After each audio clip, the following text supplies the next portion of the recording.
fasaxa iyo daaraha dheer ee la iskugu faanayo walaalayaal waa laga tegayaa. waxaan shaki ku jirin kullu nafsin daa'iqatu lmowt, naf walba inay geerida dhadhaminayso.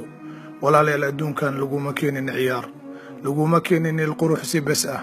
adduunka waxaa lagugu keenay inaad ilaahay subxaanahu wa tacaala caabudid, aad waajibkaada gudatid, isla markaana aad isu diyaarisid aakhiro walaalayaal laba fariiq ayaa la noqonayaa. fariiqun fi ljanna, qayb jannada ku jirta, wa fariiqun fi saciir.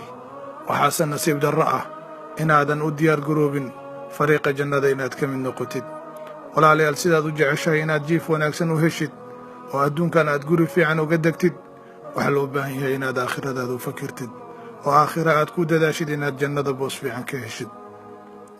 aakhira walaalayaal xisaab ayaa taalla, waxaa taalla su'aal ayaa taalla. adduunkan maxaad ku soo qabsatay? maxaad soo suubisay? maxaad soo camal fashay? taas macnaheedu ma ahan inaad adduunka hilmaamtid oo aad aakhira basun ka fakirtid, laakiin waxaa loo baahan yahay inaadan ilaahay subxaanahu wa tacaala hilmaamin. walaalkayga muslimka ahow, salaada ma tukataa? qur-aanka ma akhrisaa?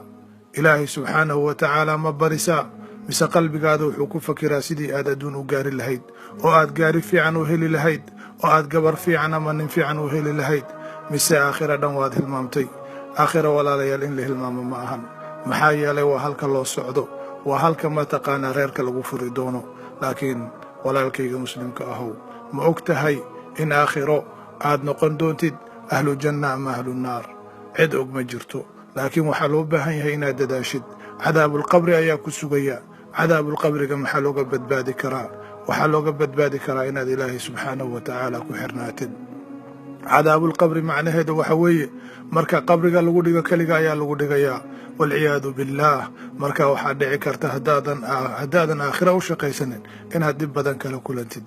bal sawiro marka aad riyoonaysid oo mataqaanaa balaayo ku qabsata adoo riyoonaysid oo wax ku soo weeraraan, maxaad dareentaa? cadaabulqabriga ayaa ka daran.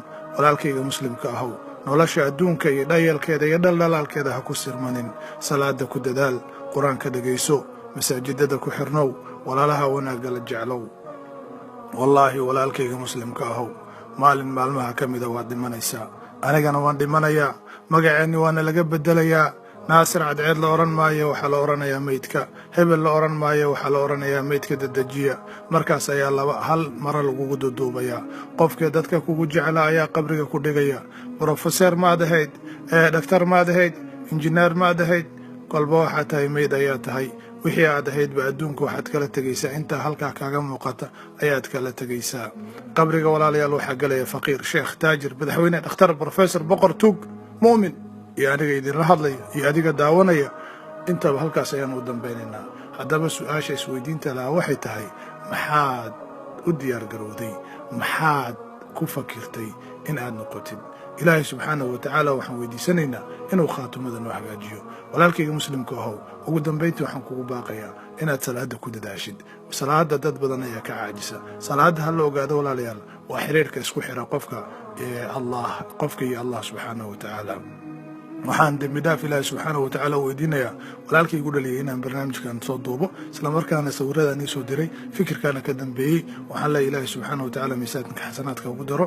waxaan leeyahay qof kastoo muslim oo farriintan sii faafiya oo walaalihiisa sii gaarsiiyana ilaahay subxaanahu wa tacaala ha u naxariisto. walaalkii naasir cadeed idin leh. asalaamu calaykum waraxmat ullaahi wabarakaatuhu.